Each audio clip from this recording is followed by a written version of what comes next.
Nós vamos então começar o nosso trabalho de hoje, continuando o tema que nós temos estudado nos últimos encontros, baseados no Livro dos Médiuns, parte 2, Manifestações Espíritas, no capítulo 9, Locais Assombrados. Antes de entrar diretamente nesse assunto, nós tínhamos feito uma análise, um estudo do artigo A História de um Condenado, da Revista Espírita de fevereiro de 1860, que contava a história de um espírito que se encontrava preso num determinado local, sendo classificado naturalmente como assombração. E, embora os nomes que são utilizados popularmente são nomes que de certa forma até tiram um pouco da seriedade do assunto, a sua essência continua sendo verdadeira. A presença de espíritos motivados pelas razões mais diversas de estarem ali presentes, e não apenas estarem presentes, mas provocando manifestações, provocando fenômenos que de certa forma impressionam, causam um certo espanto nas pessoas que estão ali próximas, nos encarnados. O significado da palavra assombração é objeto fantástico ou fantasma que assombra, que causa terror, alma de outro mundo, aparição. Essa é a definição que nós encontramos em alguns dicionários, que mostra exatamente aquilo que é sobrenatural. Pela própria definição, pela própria palavra, a gente analisando a própria palavra, a gente compreende o seu sentido, utilizando um prefixo sobre aquilo que está acima do que é natural. E nós entendemos, dentro das nossas limitações, que aquilo que é natural é aquilo que a nossa ciência pode avaliar, aquilo que a nossa ciência pode comprovar, encontrar as causas, analisar as consequências, tudo isso dentro de uma metodologia científica. Então nós temos ali, o sobrenatural como sendo para nós a presença desses espíritos. A doutrina espírita, entretanto, faz para nós uma análise interessante a respeito das leis naturais presentes no mundo material e também a mesma lei que rege o mundo espiritual, embora numa categoria acima daquela que nós compreendemos. Assim como nós podemos dizer sobrenatural aquilo que é extraordinário, o ordinário é aquilo que está dentro da ordem natural das coisas, e o que é extraordinário é o que está à parte daquilo que é ordinário também. Então, seria analisando a lei natural em todas as suas dimensões, nós podemos imaginar que uma criança, quando entra numa escola, no ensino fundamental, ela aprende ali as matérias que são mais básicas, o início daqueles cálculos da matemática, o início da análise de textos, e, enfim, das mais variadas matérias, e ele não imagina que quando ele chegar, por exemplo, nas séries mais avançadas, ele vai sempre aprender coisa nova. Então nós aqui hoje, encarnados, nós temos essa visão da lei natural dentro ainda da nossa perspectiva. Nós compreendemos que isso tudo que está à nossa volta, que a nossa ciência compreende, já é o máximo que ela pode alcançar. Nós tivemos ontem o anúncio do Prêmio Nobel de Física, onde nós tivemos 2 cientistas que estão analisando dentro do campo, estão ali fazendo pesquisas dentro do campo da física quântica. Seja lá o que significa física quântica, porque a gente pega assim, esses nomes prontos e a gente fala como se soubéssemos do que estão falando, Então a física quântica, embora trate de quantum, que são pacotes de energias que são liberadas quando os elétrons passam de uma camada para outra, eles então estão fazendo pesquisas sobre isso e acreditando que isso pode ser aplicado, por exemplo, dentro da computação. Imagina um computador movido à energia quântica, sabe-se Deus o que vai acontecer, mas estão ali buscando essas ideias. Então percebemos que a ciência, conforme o nosso conhecimento vai se ampliando, a nossa ciência também vai conhecendo leis que até então eram desconhecidas. Então, dentro do mundo material, nós temos ali a lei da química, a lei da física material, a lei da física agora no campo das energias, né? Pois é o que a gente espera, né, Negro? Essa ideia, vai com Deus, Miriam, é o que a gente imagina, né? Quais são os alcances, quais são as aplicações, né, desses novos conhecimentos que nós estamos encontrando. Então nós temos ali, são as teorias, né, de a física teórica, por exemplo, desenvolvida por Einstein e por outros grandes cientistas, também trazem para nós ali possibilidades de, enquanto que o homem vai descobrindo aqui novas regras dessa lei até então desconhecida, a gente vai vendo de que forma que ela pode ser aplicada na prática aqui na nossa realidade. Então, mas quando se fala sobre o mundo espiritual, nós entramos também dentro de uma lei natural, aquela lei natural que diz que além da matéria, a consciência continua existindo, e o espiritismo, dentro de uma metodologia também científica, traz para nós indícios, evidências interessantes sobre a presença dessas inteligências não incorporadas ainda presentes aqui no nosso meio. Então, para a ciência materialista, para a ciência clássica, a vida existe enquanto... Bom dia, pessoal que chegou. A vida existe enquanto o corpo está animado. A partir do momento em que o corpo perde a sua animação, essa consciência, a mente, deixa de existir. Porque existe uma diferença significativa entre o que é o cérebro e o que é a mente. Fazendo uma comparação bastante simplista, é mais ou menos pegarmos o nosso computador e vermos que os equipamentos que nós utilizamos são os hardwares. E os programas que nós instalamos para poder fazer o computador funcionar são os softwares. Então podemos dizer que a mente é o software e o cérebro seria o hardware. Mas então, como é que nós vamos entender aquilo que para nós ainda é abstrato? E hoje então a ciência busca, né, tenta desvendar esse grande mistério. Um grupo de cientistas, alguns grupos de cientistas procuram explorar um pouquinho mais a vivência, né, do espírito após a morte do corpo físico, nos casos, né, mais claros, como por exemplo experiências de quase morte, histórias de reencarnação, fenômenos espirituais, fenômenos espíritas que são registrados em alguns ambientes. Então procuram fazer esse estudo, e a gente lembra que dentro dessa linha de pesquisa, sim, algumas histórias, por exemplo, Negro, que é registrado nos Estados Unidos, na Índia, no caso da reencarnação de crianças que se lembram de vivências passadas. Então isso são indícios, né, que levam os cientistas a fazerem essas pesquisas. E aí então nós temos ali uma diferença significativa, né, entre três etapas importantes no campo das pesquisas. Aquilo que é apenas um indício, ou seja, é uma ideia que surge, que direciona o pensamento daqueles que buscam essas respostas. Dos indícios nós passamos para as evidências, que são informações mais concretas, que dão um direcionamento mais real para essas investigações, e finalmente nós temos as provas, e elas são incontestáveis. Nesse campo das pesquisas do mundo espiritual, nós não temos ainda provas que possam definitivamente selar esse assunto, porque, como a gente já disse várias vezes, se isso viesse a acontecer, nós teríamos nos nossos livros de ciência, nos nossos livros de filosofia, estudos específicos sobre a vida no mundo espiritual. Como não temos provas para isso, por um lado, continua ainda no campo da fé, depende da crença de cada um, por outro lado, depende ali do campo das pesquisas relacionadas com a mente, que também são pesquisas bastante subjetivas, embora ali sustentadas por alguns indícios ou por algumas evidências. Então, quando nós falamos sobre o mundo espiritual, nós falamos sobre um assunto que é bastante polêmico, que não tem comprovação, que não tem ali aqueles que conseguem de fato registrar um fenômeno, embora nós tenhamos aí fotografias, filmagens que sugerem alguma coisa, que, como eu falei para vocês, são indícios, são evidências, mas nada podendo ser provado. Eu vou ler para vocês aqui uma pequena história interessante, só para poder embasar o nosso estudo, porque são essas histórias que nós temos ali espalhadas pelo mundo afora, né? Então são as histórias que o povo conta. E o título desse artigo é chamado Casarão Mal Assombrado. E até uma expressão interessante, né? Como se alguma assombração fosse boa.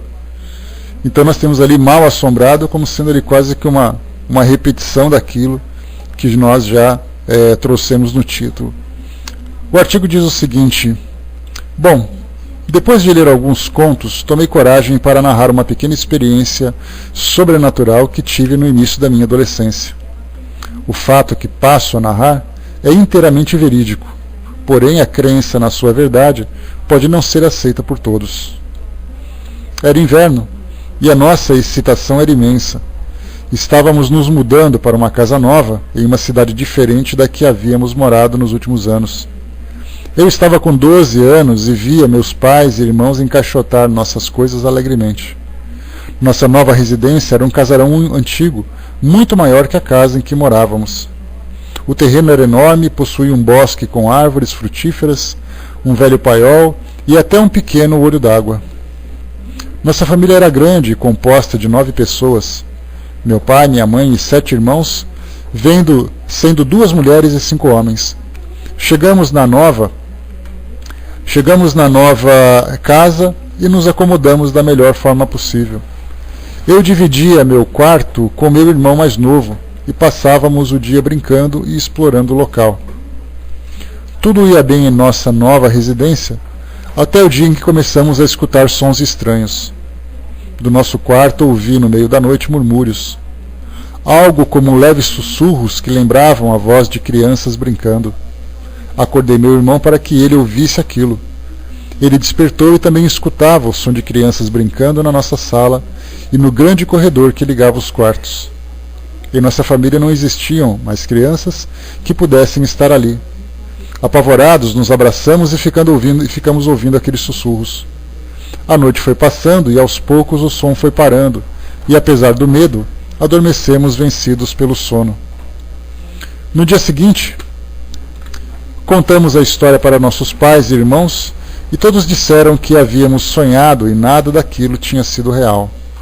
Nas próximas noites continuamos a ouvir os barulhos. Com o passar dos dias, os sons foram ficando mais altos, mais nítidos. Parecia que as crianças corriam pelo corredor, rindo e brincando. Às vezes, algumas batiam com as mãos na porta do nosso quarto, fazendo eu e meu irmão darmos pulos de susto. A madeira antiga rangia com os passos acelerados no corredor. Eu, sendo mais velho, tentava disfarçar o medo para não assustar meu irmão, que chorava sem parar. No corredor, ouvia-se as crianças rindo, gritando, a madeira do piso estalava com os pequenos passos. Tomado por uma súbita coragem, me dirigi até a porta e coloquei a mão na fechadura com a intenção de abri-la. Porém, tapas e socos na madeira da porta extinguiram a minha valentia. Decidi olhar pela fechadura, ver o que estava acontecendo em nosso corredor. Me abaixei, tirei a chave e coloquei o olho no buraco. Então vi um vulto negro e um assopro atingiu meu olho, me trazendo arrepios na espinha. Tive calafrios. Nunca uma sensação havia dominado meu corpo dessa forma. O terror era imenso. Corri para a cama e fiquei orando, pedindo que aquilo parasse. Os barulhos continuaram até o dia amanhecer, cessando com os primeiros raios de sol que iluminaram a casa. Na manhã seguinte, assim que ouvimos o som dos quartos se abrindo e a voz dos meus pais, saímos do quarto e com a família reunida contamos o que havia passado. Desta vez, para nossa surpresa, outros de nossos irmãos disseram que também haviam ouvido barulho. Meus pais se olharam de forma estranha. Apesar de no momento não admitirem, eles também escutaram a algazarra noturna. Naquele mesmo dia, meu pai foi investigar quem eram os proprietários anteriores do casarão e descobriu que antigamente a casa tinha sido habitada por uma família composta por um pai viúvo e 4 crianças. Este senhor, devido a um momento de loucura gerado pelas saudades de sua esposa e a falta de emprego, havia assassinado todos os seus filhos e fora preso e posteriormente morrera na prisão. Os espíritos das crianças continuaram na casa, assombrando e brincando todas as noites. Logo nos mudamos e nunca mais ouvimos falar do velho casarão. Porém, essa experiência marca a nossa vida até hoje. Às vezes o som da madeira rangendo me traz as lembranças do acontecido naquele inverno e um calafrio percorre a minha espinha. Bom, essa foi só uma pequena história dessas que nós encontramos pelo mundo afora, dessas de tantas outras que nós encontramos pelo mundo afora, que nós vemos ali que a pergunta fundamental fica, né? Como é que nós podemos explicar esse fato partindo do princípio de que ele seja real? E muitos daqueles que contam essas histórias contam realmente vivendo essa experiência de uma forma muito intensa. Mas então, Kardec aqui na questão, no item 132 do capítulo 9, Locais Assombrados, traz para nós uma pequena introdução. Bom dia, pessoal que chegou. As manifestações espontâneas verificadas em todos os tempos e a insistência de alguns espíritos em mostrarem a sua presença em certos lugares são a origem da crença dos locais assombrados. As respostas seguintes foram dadas a perguntas feitas a respeito.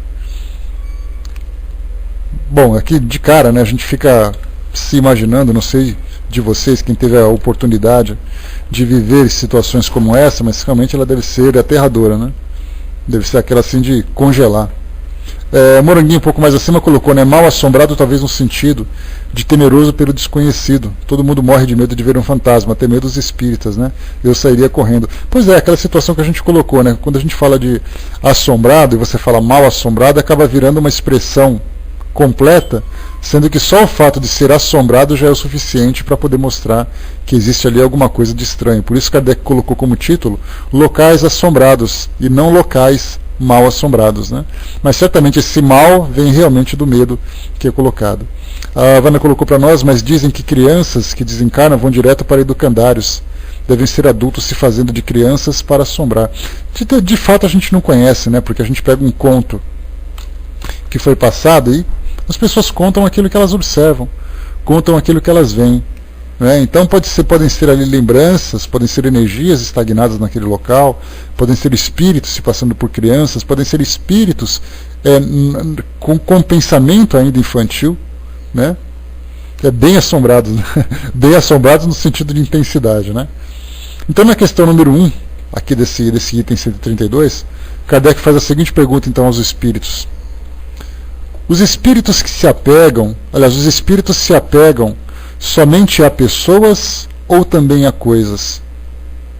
A resposta: isso depende da sua elevação. Certos espíritos podem apegar-se às coisas terrenas.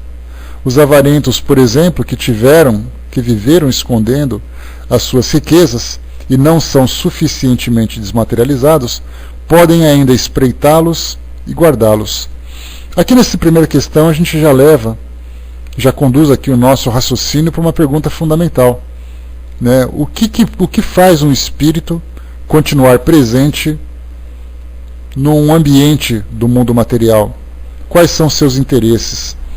Normalmente as pessoas que fazem essas perguntas aos espíritos, em especial esses caça-fantasmas, né, fazem essa pergunta apenas a título de curiosidade, apenas a título de registro. Então perguntam, né, escuta, por que você continua aqui? Aí ele vai dizer, não, porque eu matei alguém, ou porque alguém me matou, é porque eu perdi alguma coisa, ou porque eu morava aqui, seja lá como for. E o assunto fica por ali mesmo. Mas como nós estudamos naquele artigo A História de um Condenado, nós vimos que a complexidade da situação, o tempo que o espírito estava, quem eram as personagens envolvidas naquela situação, de que forma que aquilo poderia ser revertido a título de assistência para aquele espírito, para que ele pudesse se reestruturar psiquicamente, espiritualmente, né? Então nós temos ali várias e várias questões a serem levantadas para que aquele fato seja esclarecido.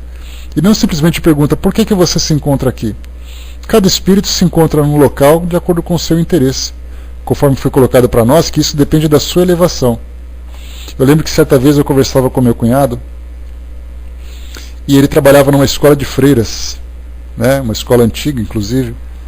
E aí, então, como as freiras eram meio radicais no método, no trabalho, então ele sempre dizia assim, né, quando eu desencarnar, eu vou ficar ali naqueles corredores assombrando aquelas freiras. E na época eu estava lendo um livro que era muito interessante, que falava sobre o mundo espiritual nas dimensões mais elevadas, né? Eu falava assim, olha, eu não ficaria perdendo meu tempo não. Eu ia conhecer o espaço, ia conhecer o fundo dos oceanos, ia conhecer o alto das montanhas, mas certamente não ficaria preso num corredor. Aí depois ele parou, pensou, falou assim, realmente, né? O que eu vou ficar fazendo num corredor, tendo aí o universo todo para poder explorar? E de fato é assim. Quando a gente tem essa visão de liberdade, essa visão de que nós não temos mais necessidade de nos apegarmos a nenhum tipo de interesse ou referência material, a gente vai buscar outros ambientes, outras dimensões, outras regiões para explorar e para poder aprender um pouquinho mais. Isso ainda dentro dos interesses terrenos. Porque a minha curiosidade não era conhecer, por exemplo, os mundos morais, tentar trabalhar as minhas características morais com o meu conhecimento. Eu queria apenas conhecer locais que eu não conhecia antes. Então eu ainda continuo com esse pensamento voltado para os interesses materiais, mas sem necessariamente estar restrito a um único local, a um único ponto.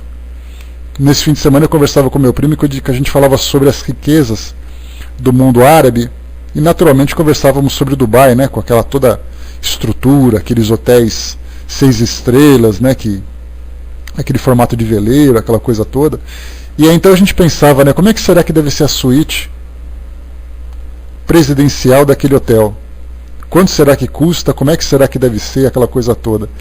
Aí eu falei assim, bom, tem situações, a menos que você salve de um assassinato a filha de um sheik árabe e receba como recompensa um fim de semana lá naquele quarto, e um sheik árabe que seja muito rico, esse é o tipo de ambiente que provavelmente nós nunca chegaremos lá perto, porque foge completamente das nossas possibilidades materiais. E aí então eu dizia, né, bom, quando eu desencarnar, eu certamente vou pedir uma folguinha lá onde eu estiver, e vou dizer assim, você me dá uma folguinha nesse fim de semana que eu já volto, e aí então eu vou conhecer esses lugares que eu não preciso pagar nada.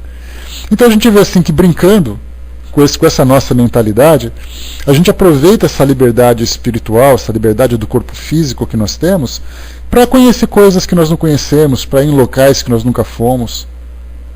Eu tenho vontade de ver como é dentro de uma igreja, como é num cemitério, como é num hospital, como é num estádio de futebol lotado, mas dentro da visão espiritual, como é que será que são esses locais? Naturalmente, eu começo então a traçar esses objetivos, porque a minha visão continua ainda restrita aos interesses do mundo material, aquilo que proporciona prazer e aquilo que satisfaz a nossa curiosidade para nós que estamos encarnados. Mas quando nós chegamos no mundo espiritual e nós começamos a nos ambientar, começamos a sofrer aquela influência positiva, nos estimulando para o nosso crescimento, para a nossa desmaterialização, para a desmaterialização da nossa consciência, para entendermos que existe um trabalho muito profundo, um trabalho muito intenso a ser realizado, visando a nossa transformação. E então a gente começa a pensar, poxa, mas para que eu vou me preocupar com um hotel aqui no mundo material, se eu tenho o mundo espiritual todo, em todas as suas dimensões, com tanta coisa para poder aprender, para compreender a respeito da nossa existência, a respeito da nossa imortalidade. Então a gente vai mudando os nossos interesses porque nós conhecemos coisas novas. Eu não preciso mais ficar preocupado com aqueles pequenos detalhes do mundo material, porque aquilo não significa nada quando o espírito tem como palco de ação todo o universo. Mas muito bem, esse pensamento começa a surgir quando nós temos conhecimento desse novo ambiente. Mas a maioria dos espíritos que desencarnam, não tendo nenhum conhecimento do mundo espiritual, pelo contrário, tem uma visão um tanto quanto limitada a respeito do mundo espiritual, da imortalidade do espírito, isso pela educação dogmática que recebeu? Não, porque quando você morrer, você vai para o céu ou vai para o inferno.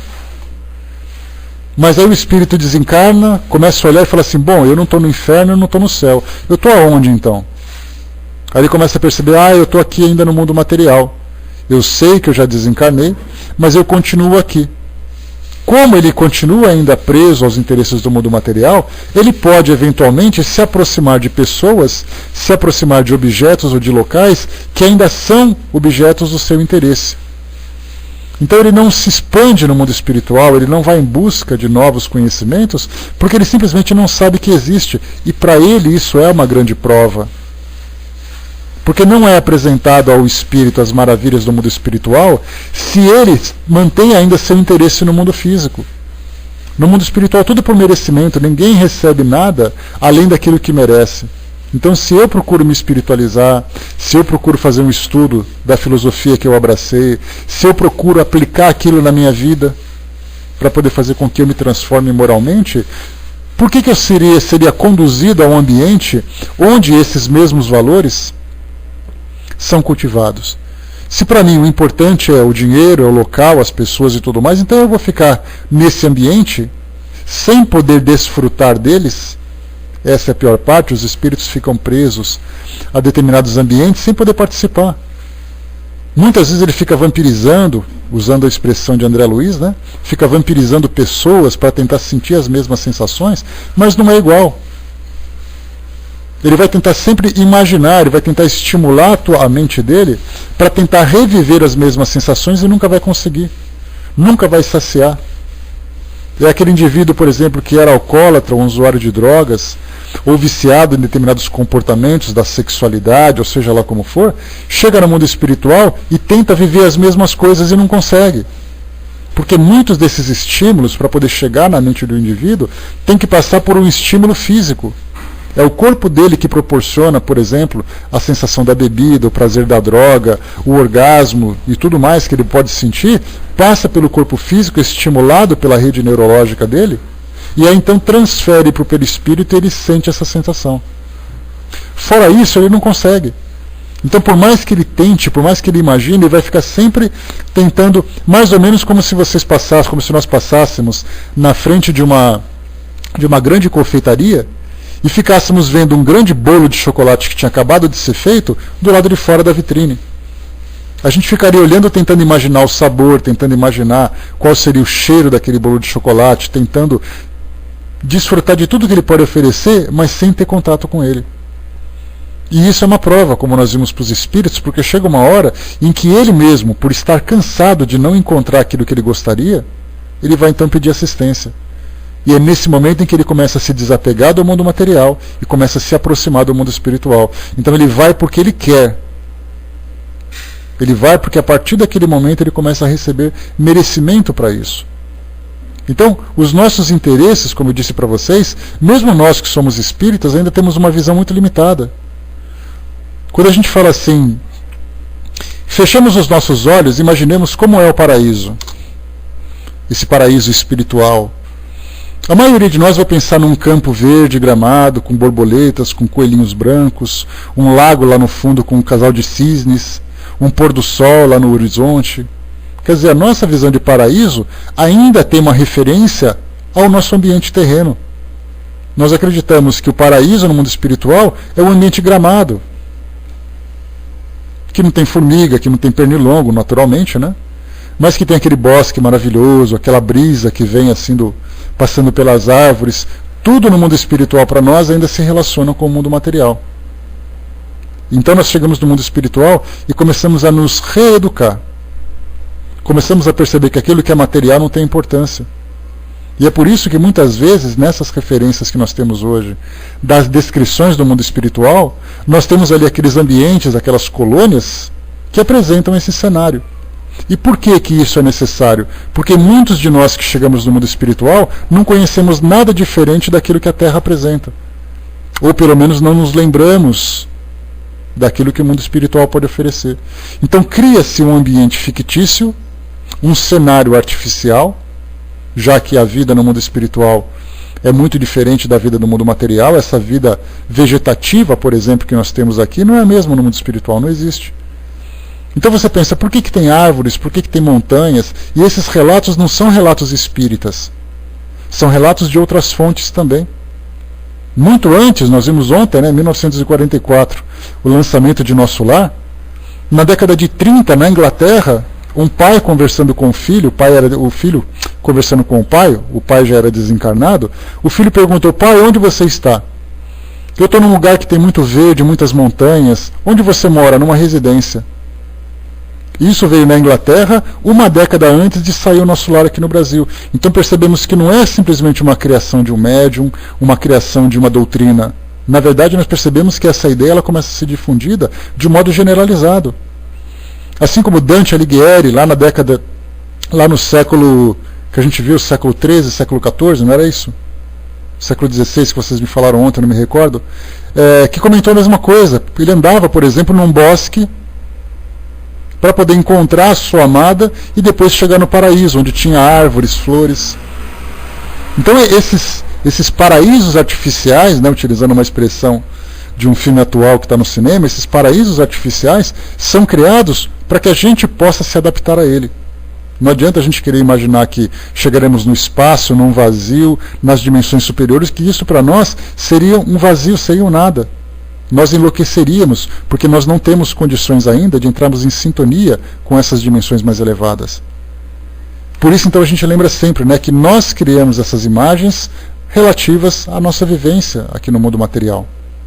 A mesma coisa acontece com esses espíritos, só que dependendo da sua elevação, normalmente espíritos de elevação inferior, lembrando que quando nós falamos de elevação inferior, nós não consideramos se o espírito é bom ou se o espírito é mau, apenas falamos da sua ignorância. Nós, por exemplo, podemos ser espíritos inferiores dependendo da nossa perspectiva. Se eu olhar, por exemplo, para aqueles espíritos que se encontram numa condição mais ignorante que eu sou superior. Se eu olhar para aqueles espíritos que são mais elevados, eu sou inferior.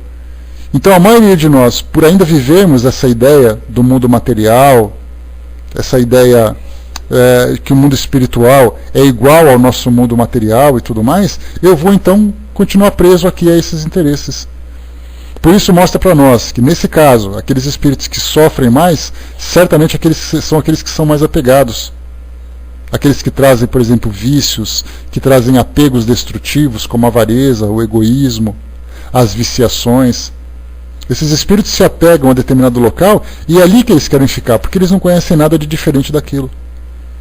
E, de certa forma, eles tentam ser felizes vivendo ali. Só que como eles perdem a noção do tempo, muitas vezes eles passam gerações naquele mesmo local, até que, exaurindo todas as energias que os vinculam a esse mundo material, eles então dizem, eu não aguento mais, eu não suporto mais esse local, eu preciso ir embora daqui. E aí então chega a sugestão e fala, posso te apresentar um outro local onde de fato você existe? E aí então o espírito começa a viver uma nova vida. E aí então ele olha para trás e fala, quanto tempo eu perdi, preso naquela ideia de que aquilo para mim era o suficiente, de que aquilo era real. Muita gente, se nós perguntarmos nas ruas, por exemplo, se você pudesse hoje, se você desencarnasse, você deixasse seu corpo físico, e você ficasse invisível no mundo hoje, ninguém percebesse a sua presença, o que você faria? A gente veria assim aquelas fantasias mais infantis, mais pueris possíveis. Ninguém pensaria, agora que eu me libertei do meu corpo físico, então eu vou me elevar espiritualmente, eu vou buscar outros ambientes, que nada. Eles querem ficar andando no meio de todo mundo, vendo as pessoas conversarem, se aproveitando do seu anonimato. Eles continuam ainda brincando com aquilo que é interessante, quer dizer, o nosso mundo material, na verdade, se torna um grande parque de diversões para esses espíritos que se libertam do corpo. Sendo que essa oportunidade que eles têm agora de buscar esses ambientes mais elevados. Então vemos que esses locais assombrados, esses espíritos que se apegam a pessoas, objetos, a locais, na verdade denota claramente a sua elevação e o seu enraizamento aqui junto ao mundo material. Até que ele se desprenda é um processo muito longo. E é por isso que nós colocamos sempre nesses livros que são publicados, é importantíssimo a gente considerar isso. O mundo espiritual não é feito por essas colônias. Na verdade, essas colônias são necessárias para receber os espíritos que são ainda presos à matéria. Mas aqueles espíritos que já alcançaram uma grande elevação, certamente eles estão em dimensões que nós sequer imaginamos que existam. Mas como é que você vai chegar para alguém, por exemplo, que não acredita em nada, alguém que sempre aprendeu que o mundo material, que o mundo espiritual tem essa referência, ele tem que, para poder se adaptar, ele tem que ser recebido nesse ambiente. Essa é a lógica que nós temos que entender a respeito dessas colônias espirituais, dessas cidades, dessas estruturas, dessas sociedades organizadas no mundo espiritual. Elas têm essa ideia de materialização para poder deixar à vontade os espíritos que também são apegados a essa ideia. Mas quando eu me liberto dessas ideias, certamente eu sou livre para buscar as dimensões que eu tiver possibilidade de alcançar. Na questão número 2, bom dia pessoal que chegou. Os espíritos errantes têm predileção por alguns lugares? Lembrando que espírito errante não é o espírito que comete erro, mas é aquele espírito que erra o seu destino, podemos dizer assim. Então ele se torna errante porque ele anda pelo mundo afora sem encontrar o seu destino. E nós, na verdade, somos espíritos errantes. Porque nós ficamos ali intercalando a dimensão espiritual e a dimensão material para poder buscar a nossa evolução, até que chega o momento em que nós alcançaremos de fato o esclarecimento necessário para nos adaptarmos ao mundo espiritual. Então esses espíritos errantes, que estão ainda presos aqui ao mundo físico, eles têm predileção por alguns lugares? A resposta: trata-se ainda do mesmo princípio. Os espíritos já desapegados das coisas terrenas preferem os lugares onde são amados. São mais atraídos pelas pessoas do que pelos objetos materiais.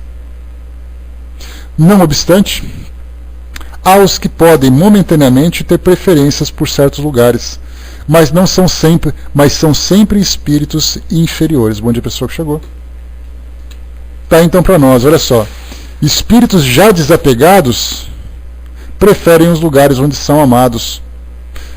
Só que muitas vezes esse amor, ou esse apego, esse amor que nós acreditamos ter, ou esse tipo de apego, faz com que muitos espíritos permaneçam nos locais onde eles moravam. Daí as tantas histórias de que eu estou sentindo a presença da minha avó, sentindo a presença do meu avô.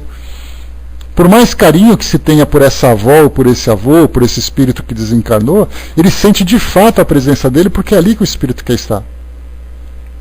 Ele não consegue ainda dar sequência na sua evolução, e a gente pode imaginar o trabalho que os espíritos têm, os espíritos ali, os orientadores do mundo espiritual, têm para poder mudar a ideia de alguém.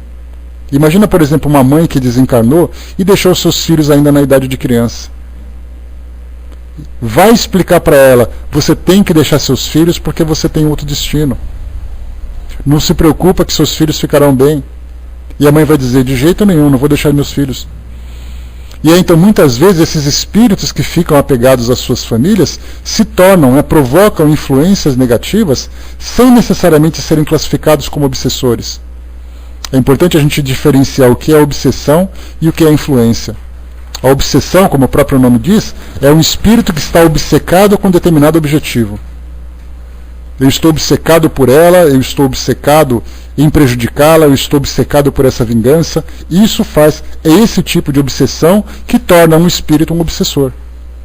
Agora, olha, eu estou aqui perto porque é aqui que eu gosto de ficar, eu quero ficar perto da minha família.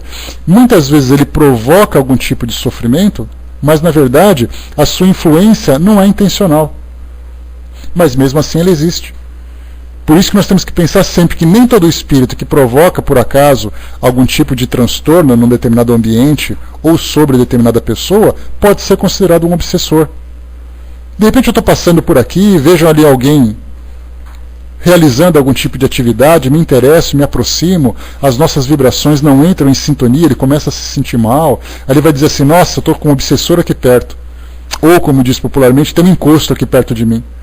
Na verdade eu estava passando ali, eu vi, me interessei por alguma coisa, de repente perdi o interesse e fui embora, nem sei quem é, nunca vi mais gordo, nunca vi mais alto, nem careca. Simplesmente me interessou alguma coisa, momentaneamente, que a partir do momento em que o interesse acaba eu vou embora. Já o obsessor é diferente. O obsessor é aquele que está obcecado por alguma coisa. Então é importante a gente fixar essa diferença entre duas situações. Mas nós vimos ali então que muitas vezes os espíritos que têm interesse em ficar presente em determinados grupos são muitas vezes espíritos familiares. Aliás, esses são os mais problemáticos.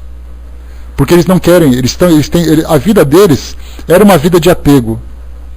É aquela vida em que essas pessoas são da minha família, essas pessoas me pertencem, eu sou importante para elas, elas são importantes para mim e tudo mais. Aí eu desencarnei, volto exatamente para a casa onde eu morava. E fico ali junto à minha família. Chegam os espíritos amigos e dizem: vamos embora porque você está fazendo mal para eles. Mal eu? De jeito nenhum, eu estou aqui para ajudar. Mal sabe ele que a influência, que a presença dele continua causando aquele tipo de transtorno. E aí muitas vezes dizem: poxa, mas esse lugar está assombrado, o meu pai desencarnou, mas ele continua aqui assombrando a minha casa. Na verdade não, é o interesse, é o afeto que ele tem, um afeto desequilibrado naturalmente pelo efeito que ele provoca, que faz com que esse rótulo seja utilizado. No filme Nosso Lar nós temos ali um exemplo bem interessante, que é quando André Luiz, em suas atividades lá no mundo espiritual, resolve fazer uma visitinha para sua ex-esposa. Porque ele diz assim, ele insiste, né? Não, eu tenho que ir lá, porque a minha esposa e os meus filhos estão sentindo a minha falta. E aí então ele chega na residência onde ele morava, percebe que o quadro dele já não se encontra mais lá. Os móveis já não estão no mesmo lugar. E o pior, tem outro homem no seu lugar. E ele começa então a sentir dentro de si mesmo aquele desequilíbrio todo, e aí então de imediato ele começa a ver aquele panorama negativo das regiões, vai com Deus, bom trabalho, Zeca, das regiões negativas, tumultuadas do mundo espiritual. Então percebe que o estado emocional do espírito provoca aquela visão, consequentemente influenciando também as pessoas que estão próximas. Quantos e quantos casos de viúvas e viúvos que tentam refazer suas vidas não conseguem porque existe algo negativo perturbando, e eram exatamente os cônjuges que não deixam em paz. Pelo ciúme, pelo apego, ela é minha esposa, ele é meu marido, ele não tem o direito de fazer isso comigo. Ele não pode me trair, quer dizer, os interesses materiais, o apego material, ainda muito presente na mente dos espíritos que desencarnam. A Vânia colocou em sessões de doutrinação, eles são os que dão mais trabalho. Os que dão mais trabalho são os evangélicos, porque acreditam que ficariam dormindo, né? De um modo geral, né, Vânia, se você colocar todos aqueles que têm crenças voltadas para o mundo material, sejam de que religiões forem, esses são os que dão mais trabalho, quando eles têm essa ideia cristalizada de que essa realidade do mundo espiritual com a qual eles vão se deparar não existe. E de repente eles veem isso e causam esse problema. Aquele filme O Sexto Sentido mostra bem isso. Se no Ghost, que é um outro filme, né? No Ghost, que é um outro filme, aquele espírito, né, o Sam, já se adaptou rapidamente ao mundo espiritual e tentou ajudar ali a sua amada, e depois no momento certo ele foi embora no final do filme, por outro lado, no filme O Sexto Sentido é o contrário, o espírito mal sabia que tinha desencarnado e continuava presente na sua casa, vocês se lembram? Ele ia para casa, conversava com a esposa, ia para o seu quarto, mexia nos seus livros. Quer dizer, eu estou na minha casa, é a minha esposa, e eu nem sei que eu tinha desencarnado. No final que percebe, poxa vida, você morreu. Então esses filmes, embora baseados em fatos, em situações fictícias, em histórias romanceadas, eles retratam muito bem aquilo que acontece no mundo espiritual. Alguns sabem, não querem ir, outros não sabem, ficam e agem naturalmente, até que no momento, por exemplo, numa reunião mediúnica, como você lembrou, o espírito entra em contato com o médium e ele percebe a diferença vibratória entre ele e o médium. Porque o médium encarnado tem ali o fluido vital que faz toda a diferença. Ele tem aquele choque anímico, quando os espíritos o aproximam e dizem assim, você percebeu que ele é diferente de você? E aí então o espírito se desaba em lágrimas, dizendo assim, poxa, mas eu morri, como é que eu podia morrer? Como é que isso foi acontecer comigo, e minha família, e meus amigos, e coisa e tal? E aí já se passaram muito tempo. Já se passou muito tempo e ele não tinha se dado conta disso ainda. Então, questões religiosas, apegos materiais, apegos afetivos, tudo isso gera problema para aqueles espíritos que desencarnam sem terem conhecimento dessa realidade do mundo espiritual. Muitos deles, muitas vezes, querendo, né? Exatamente, você está usando o corpo de outra pessoa para falar, olhe suas mãos. Então eles começam a esclarecer o espírito, né, no trabalho de orientação espiritual, para que ele possa se dar conta de que ele, de fato, não pertence mais ao mundo material. São situações extremamente curiosas. Alguns aceitam com facilidade, outros relutam, outros se tornam mais rebeldes, alguns querem quebrar tudo depois que ficam sabendo, outros começam a chorar. Outros simplesmente dizem assim, então tá, não sabia, então tá bom, tchau. A gente cria toda aquela expectativa do problema que ele vai criar e nada, ele aceita com toda a naturalidade. Né? Olá, Jubal, que arqueira. Então nós vemos assim que cada espírito reage de uma forma diferente dentro do seu conhecimento, dentro da sua cultura, dentro de suas crenças, dos seus valores. Tudo isso é importantíssimo para nós. Item 3. Desde que o apego dos espíritos por um local é sinal de inferioridade, será também de que eles são maus espíritos? Resposta, claro que não. Um espírito pode ser pouco adiantado sem que por isso seja mau. Não acontece o mesmo entre os homens? Pergunta é uma situação interessante, porque como eu falei para vocês, essa ideia de dizer que o espírito é um espírito inferior, de imediato a gente relaciona com o espírito mau, com o espírito que quer provocar o sofrimento nas pessoas. Só que, na verdade, quando fala um espírito inferior, como eu disse para vocês, quando nós desencarnarmos, nós seremos vistos como espíritos inferiores. Basta olhar o tipo de vida que nós temos hoje, os apegos, as manias, os vícios, personalidade difícil, atritos que nós criamos e tudo mais, já mostra que nós somos espíritos inferiores. Não precisa nem desencarnar para poder mostrar isso. Então, quando nós começamos a reagir no mundo espiritual, ainda muito ligados ao mundo material, normalmente a gente chega num ambiente, né? Aí sempre tem um médium de plantão que diz assim: estou sentindo alguma coisa, tem uma presença aqui perto de nós. De imediato eu já começo a relacionar com o espírito mal, com o fantasma que quer atormentar, e nada, de repente eu estou lá assim passando, meio perdido, olhei assim, coisa e tal. Acontece, né, Ju? Vixe, como diz o Raul Teixeira numa das suas palestras, ele chegou para uma médium, ela parou assim na frente dele e disse assim: estou vendo o espírito perto de você. Aí ele falou assim: só um? Eu tenho tantos obsessores, minha filha, não precisa dizer que eu tenho só um. Quer dizer, foi falar para Raul Teixeira que tinha espírito perto dele, né? Olha só. Ele já desmascarou na hora, né? Ele falou: não cai nessa, meu filho, não cai nessa, porque todo mundo tem espírito por perto. E não é um só não, se você tiver 7, tá bom. Por isso então nós vemos o quê? Que espírito inferior, muitas vezes ele pode estar voltado para o mal, de acordo com os seus interesses, de acordo com os seus valores.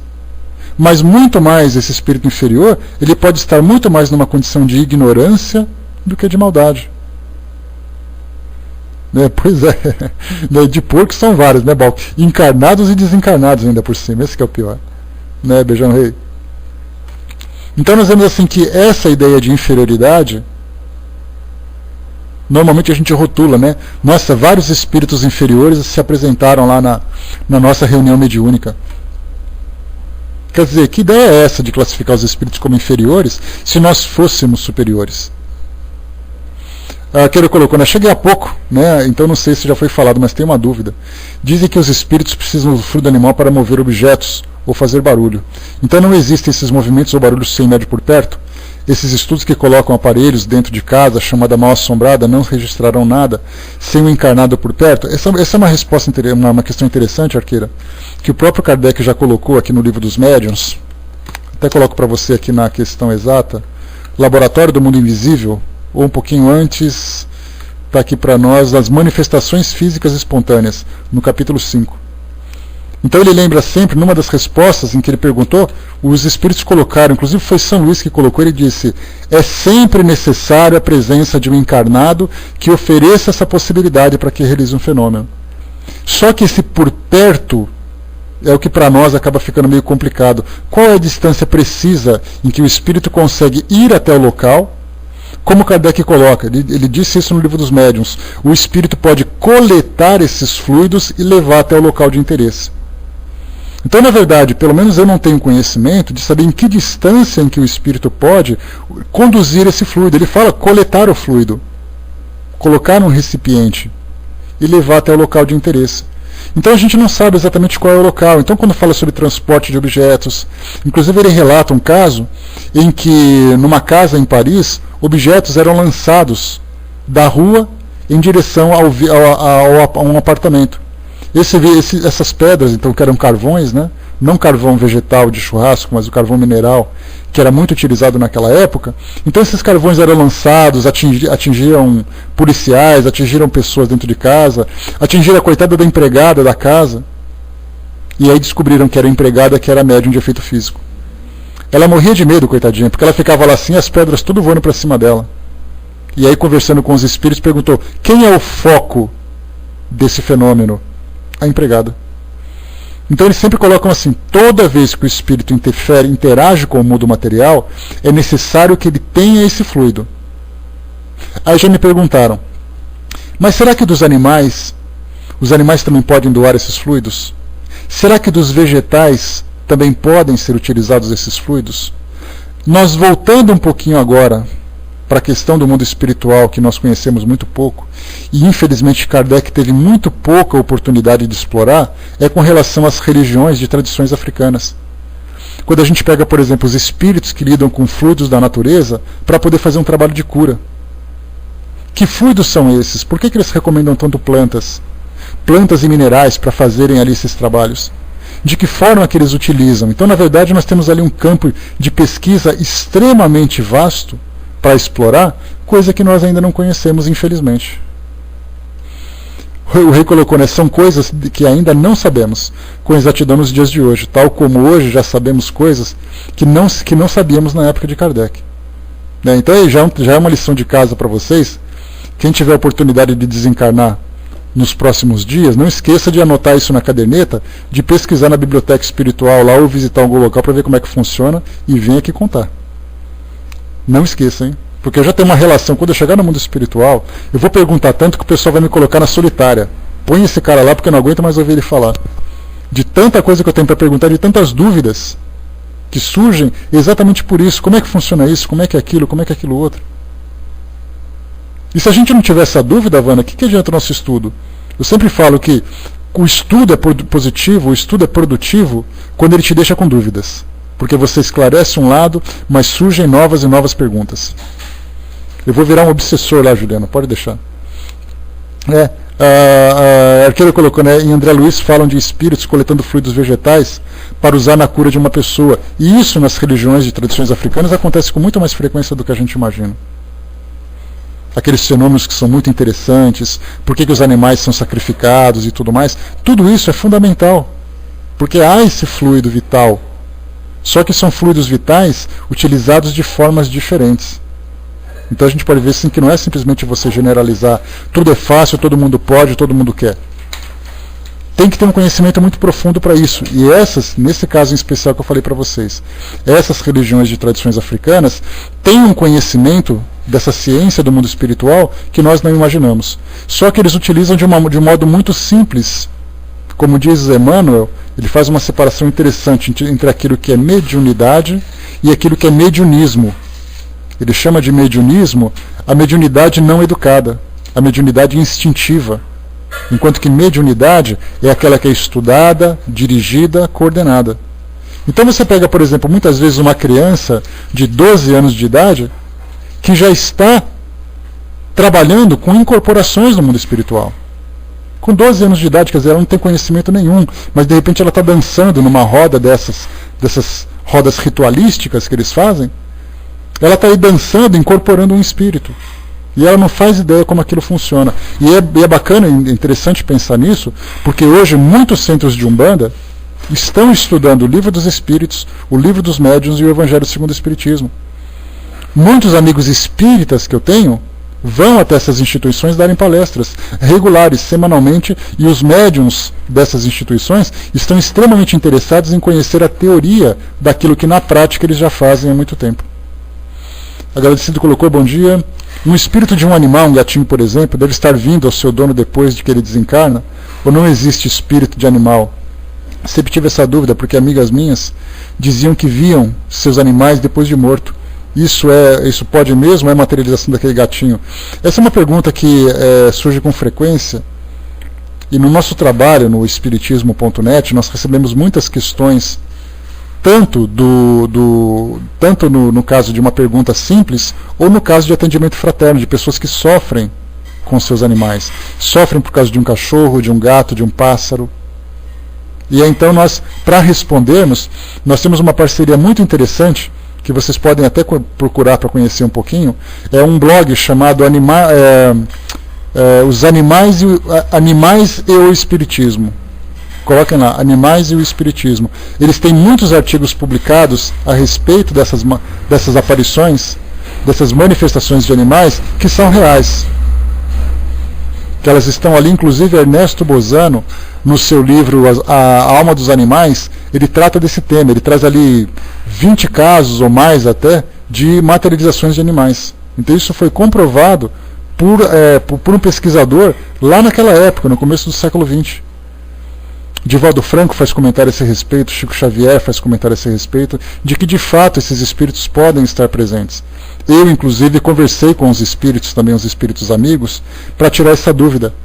E disse que isso não é frequente, mas pode acontecer. porque dá a impressão de que é o tempo todo que acontece, né? Muitas vezes, muitas situações, há essas manifestações, mas elas acontecem, não é que é uma exceção absurda, mas é algo que normalmente não acontece. Podem também ser formas de pensamentos, mas a gente tem que considerar que a presença desses animais são reais, que a presença é real. Por isso, então, mas é necessário ter muito cuidado daquilo aquilo que é a presença dos animais, aquilo que é sem negar os fatos, né? Aquilo que é a presença de Valdo, por exemplo, lembra que um dia ele estava na casa de uma pessoa e de repente ele deu um salto para trás. E a dona da casa perguntou, mas o que foi que se assustou? Ele falou, esse cachorro veio para cima de mim aqui. Ele falou, mas que cachorro? Aí começaram a conversar, era um pastor alemão que aquela família tinha, que tinha desencarnado há pouco tempo. E aí então esse animal estava presente junto da família, quer dizer, o médium vidente viu, comprovou. Então procura lá, Animais e Espiritismo, é um blog inclusive que tem uma das diretoras do trabalho, é uma amiga minha, a Fernanda, então ele tem muita informação a esse respeito, procura lá que vale a pena, tá? Mas vamos lá, vamos em frente então. Nós falávamos aqui, podem ver formas, pensamentos, mas depende do médium, né? Se for um médium experiente, por exemplo, ele sabe diferenciar uma coisa da outra. Porque a gente lembra que formas, pensamentos são criações energéticas, né? Mas se você tem um médium experiente, ele sabe definir exatamente aquilo que é vivo, aquilo que é uma forma pensamento. Então são relatos, muitos relatos que chegam no mundo espiritual, que fazem essa diferença. Então a gente não pode desconsiderar nenhum e nem outro. É tudo necessário um estudo profundo a esse respeito. Como eu falei para vocês, Ernesto Bozano estudou com muita propriedade esse assunto. E ele escreveu um livro com esse tema. Então vale a pena a gente pegar todos esses livros, fazemos ali uma análise de cada um dos eventos, cada um dos fatos, fazemos comparações, para aí tirarmos as conclusões. Então sim, formas, pensamentos, inclusive relatos do livro Nosso Lar são vários. Animais que são criados para poder causar uma certa impressão, mas por outro lado, animais também que são utilizados junto a essas pessoas, junto aos desencarnados. Então é importante diferenciar uma coisa da outra, com bastante critério para a gente não generalizar, né, nem 8, nem 80. É sempre aquele meio termo baseado na análise. Vamos lá então, próximo item. Né? Já vi questões de animais interagirem. Pois é, também já vi, né, mas sempre estudando com calma. Deixa eu ver aqui, Raul Teixeira tem um livro, Animais no Além, ou Animais do Mundo Espiritual, mas eu ainda não li. Né? Tá aí mais uma recomendação. São vários casos, inclusive a doutora Irvênia Prado, que é veterinária, espírita, e já faz palestras, escreveu livros a esse respeito, ela comenta sobre várias situações de animais que foram observados no estado, na condição de desencarnados. E ela, como não é médium, então todo o trabalho dela é baseado em pesquisa. Então vale a pena também conhecer um pouquinho daquilo que ela escreveu, das informações que ela traz para nós a esse respeito. Lá naquele site Animais e Espiritismo vocês vão encontrar muita coisa a esse respeito. Eles se dedicam a isso, a esse tipo de trabalho. Na época, inclusive, quando esse tema acabou surgindo, e quando eu fiz aquela entrevista com os espíritos a respeito desse tema, a respeito desse assunto, perguntei também, inclusive, como ficam os espíritos dos animais que são sacrificados, por exemplo, nesses rituais religiosos. Como ficam esses espíritos? E aí eles orientaram que esses espíritos são recolhidos, levados para determinada dimensão do mundo espiritual, onde eles são trabalhados pela própria lei da natureza, né, trabalhando ali, já planejando novas reencarnações, utilidades para essa ou para aquela função, de acordo com a necessidade do mundo espiritual. Então tudo isso é pensado na espiritualidade. Então quando a gente generaliza, diz assim, olha, isso não pode ou isso pode, a gente fala isso da nossa perspectiva. Como eu disse para vocês, o mundo espiritual ele é repleto de animaiseoespiritismo.com.br. Eu acho que é isso. Coloca no Google que vai aparecer para vocês ali, com certeza, é um blog. Tá? Então assim, são tantos os mistérios do mundo espiritual que Allan Kardec não poderia, mesmo se ele quisesse, ele não teria condições de explorar, como eu falei para vocês, porque o tempo dele foi muito curto. Ele teve ali 14 anos de trabalho, ele teve 12 anos publicando essas obras e 2 anos antes fazendo pesquisas. Então imagina 14, eu falo isso para vocês insistentemente, em 14 anos você não tem como trazer respostas para todas as dúvidas relacionadas com o mundo espiritual. Em 14 anos você desvendar todos os mistérios do mundo espiritual? Já pensou como seria? Que universo seria esse se em apenas 14 anos está ali, ó, obrigada, colocou ali já. Que universo seria esse se em 14 anos você desvendasse todos os seus mistérios? A humanidade tem milênios, e com mesmo em milênios não conseguiu alcançar absolutamente nada. O universo das religiões, o universo da natureza, o universo dos animais, o universo dos espíritos que nós não conhecemos. É tanta coisa a ser explorada que a gente não faz ideia. Item 3, deixa eu ver aqui. Item 4 agora. A crença de que os espíritos frequentam de preferência as ruínas tem algum fundamento? Se falamos de lugares assombrados, nada mais justo do que pensarmos naquela casa velha caindo aos pedaços, ou então aquele castelo também caindo aos pedaços, ou então aquele resto de uma construção não sei aonde, aquele cemitério abandonado. Será que esses locais oferecem aos espíritos uma certa atração quase que irresistível? Resposta dos espíritos. Então essa crença tem algum fundamento? Não. Os espíritos vão a esses lugares como em toda parte. Mas a imaginação é tocada pelo aspecto lúgubre de alguns lugares e atribui aos espíritos efeitos, na maioria das vezes, muito naturais. Quantas vezes o medo não fez tornar a sombra de uma árvore por um fantasma, o grunhido de um animal ou o sopro do vento por um gemido? Os espíritos gostam da presença humana e por isso preferem os lugares habitados aos abandonados. E Kardec continua aqui na questão 4a. Entretanto, pelo que sabemos da diversidade do temperamento dos espíritos, deve haver misantropos entre eles, que podem preferir a solidão. Misantropos, a gente lembra, são aquelas pessoas que não gostam de contato com outras pessoas, então eles se isolam em suas casas, porque dá a impressão de que misantropo é aquele que fica no alto de uma montanha dentro de uma caverna, né? Muitas vezes eu posso morar numa casa, é aquele vizinho que ninguém conhece, aquele vizinho que ninguém nunca viu, aquele vizinho que não fala com ninguém. Ele é o tipo de pessoa que tem ali os seus motivos para querer viver dentro da sua solidão. Se nós temos pessoas que vivem assim no nosso mundo, há espíritos também que preferem viver esse isolamento. E por isso Kardec coloca, né? Já que os espíritos gostam da presença humana e preferem lugares habitados aos abandonados, como disseram os espíritos acima, Kardec perguntou, mas tem aqueles que não gostam. E o espírito responde, por isso não respondi a pergunta de maneira absoluta. Disse que eles podem ir aos lugares abandonados como em toda parte. É evidente que os que se mantêm afastados é porque isso lhes apraz. Mas isso não quer dizer que as ruínas sejam forçosamente preferidas pelos espíritos, pois o certo é que eles se acham muito mais nas cidades e nos palácios do que nos fundos dos bosques. E aqui é interessante, né? Dá a impressão que você pensa assim, né? Que lugar que você vai certamente achar um fantasma? Num shopping center ou numa casa abandonada? Todo mundo vai dizer, numa casa abandonada, é óbvio. Quantos espíritos estão ali, transitando entre os corredores de um shopping center, simplesmente para poder desfrutar do prazer de estar com outras pessoas.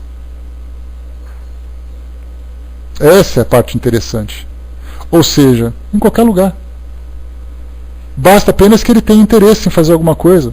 Nós temos espíritos que estão em boates, espíritos que estão em shopping center, espíritos que estão em bares, em cinemas, em hotéis, em motéis, em aeroportos, nas ruas, vampirizando ou não.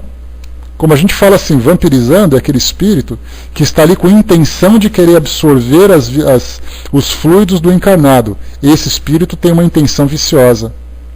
Mas muitas vezes pode ser o seu Zé com a Dona Maria, que simplesmente estão transitando entre as pessoas.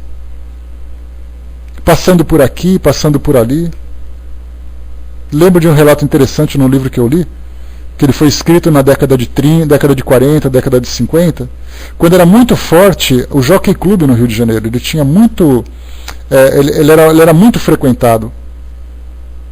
E aí então o que aconteceu? Esse espírito ia todos os dias ao Jockey Club simplesmente para poder desfrutar do prazer de estar ali vendo a corrida. Porque ele era viciado nisso.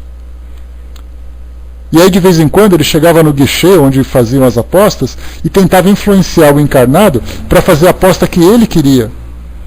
Porque ele sabia, ele via como as coisas eram. A vida continua, Balki? Deve ser isso então. Que não faz muito tempo que eu li, eu lembro só desse fato interessante. Me veio até aquela imagem, né, do jockey, das pessoas andando com suas roupas ali toda pomposa e tudo mais, né? E de repente tem um espírito que está ali presente querendo participar do evento. Como acontece nos bares. André Luiz fala, por exemplo, de vampirizações em bares, que a pessoa está ali no balcão do boteco, tomando ali a sua pinguinha, a sua cerveja e tudo mais, enquanto que fios fluídicos saem de suas mentes, conectando-as na mente desses obsessores, ou desses vampiros espirituais. Então, na verdade, nós vemos assim, depende do espírito, ele pode estar em qualquer lugar. Lugar público, lugar pobre. Imagina, por exemplo, num lugar onde tem num lugar de prostíbulo, num lugar de venda de drogas. Luiz Sérgio também fala sobre isso, né? Eu cito esses nomes porque são importantes, que essas citações, elas são embasadas, embora os livros muitas vezes sejam polêmicos, por algum relato um tanto quanto fantasioso, materialista, mas de certa forma elas são embasadas na realidade.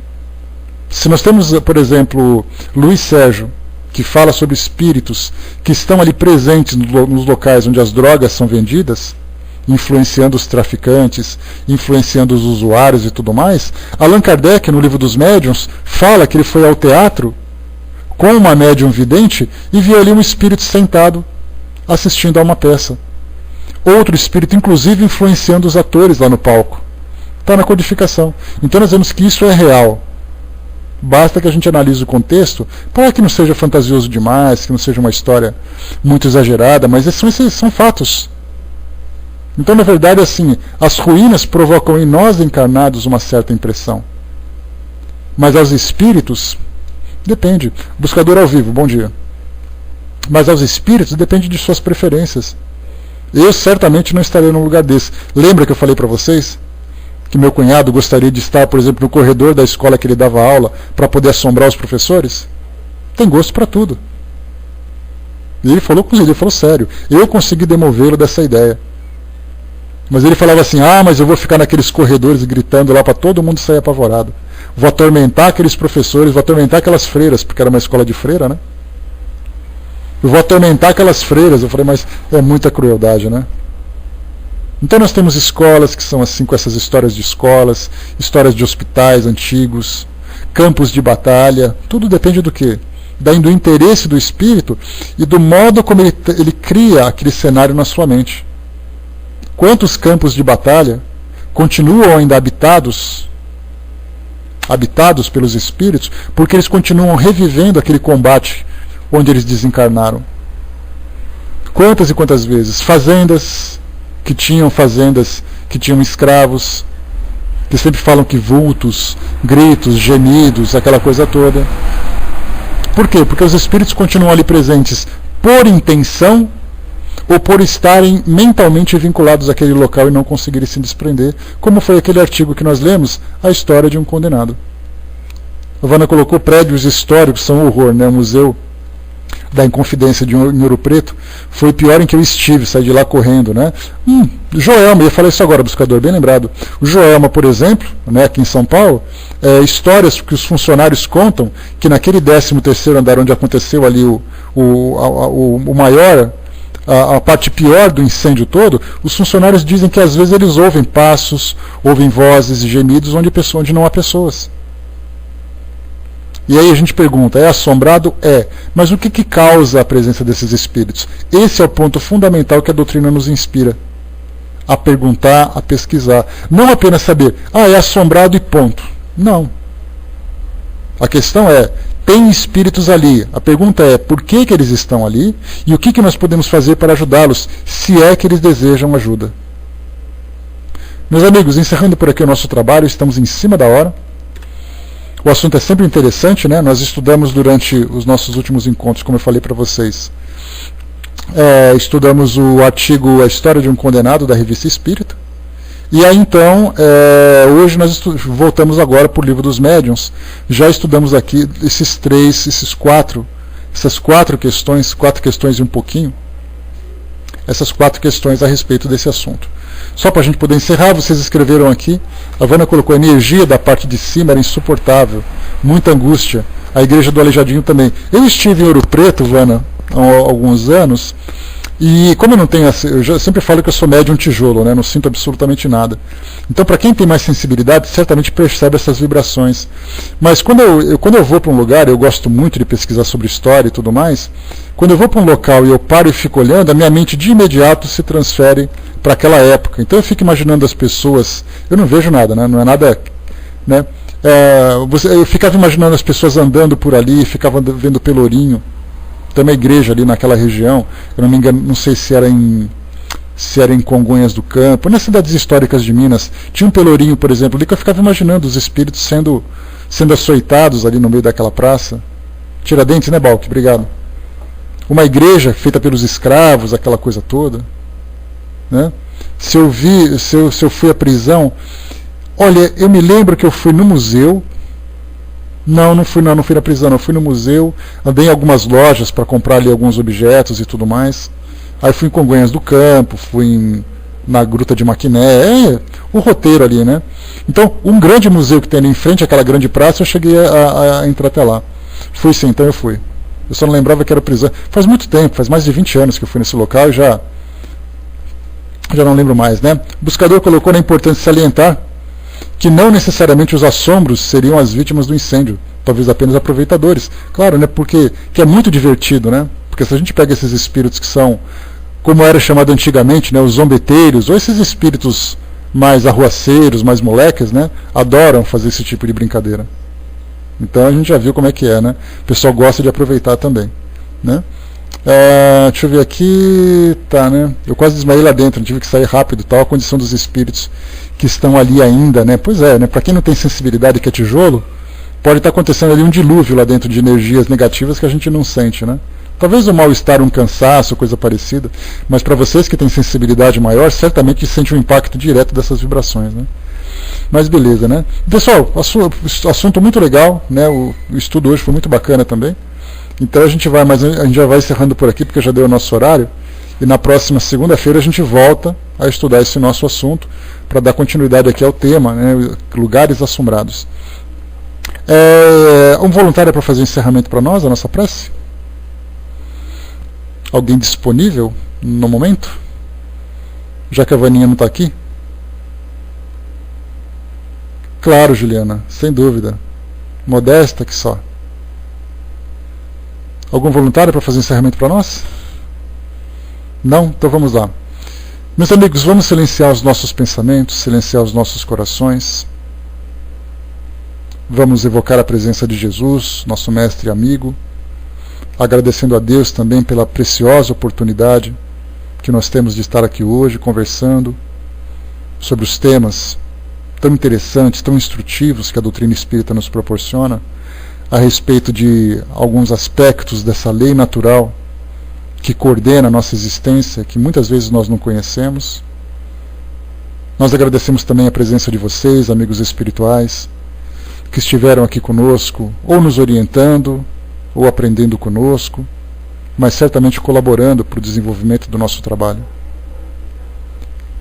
Direcionamos os nossos pensamentos nesse momento de comunhão, nesse momento de elevação, para o mundo à nossa volta, para a nossa família, para o nosso ambiente de trabalho, para aquelas pessoas que estão próximas a nós, aquelas pessoas que estão distantes de nós, mas que necessitam desse contato com o mundo espiritual, que nós hoje temos o privilégio de desfrutar, de aproveitar. Obrigado, Deus, pela nossa vida, pela nossa capacidade de entendimento, pela oportunidade de estarmos envolvidos por ideias tão profundas e verdadeiras a respeito da nossa verdadeira existência, e esperamos aplicar isso, todo esse aprendizado, todo esse conhecimento, na realidade do nosso dia a dia, na realidade das nossas atividades. Abençoa-nos, Pai, abençoa-nos, Jesus, amigos espirituais, hoje e sempre, e que assim seja. Muito bem, meus amigos, encerramos por aqui. Lembrando, algumas atividades hoje, aqui no Pautalk, nós temos a 12h10, na Sala Maria de Nazaré, o momento de prece. Temos depois também Vitrine Espírita, às 18 horas, com a nossa amiga Beth, o estudo do livro O que é o Espiritismo. Depois, às 9h30, também na Sala Espiritismo Net Brasil, o estudo do mesmo livro, O que é o Espiritismo, mas um pouco mais avançado. E também, né, o Francis lembrando as reuniões públicas do CELD, transmitidas aqui no Pautal, que às 3 horas, às 17 horas, às 19h30, e a Sil também lembrando Luz do Caminho, às 15h30, e Luz da Senda, às 22 horas. Então temos aí estudo para tudo quanto é gosto, para tudo quanto é horário. Tchau, fica com Deus.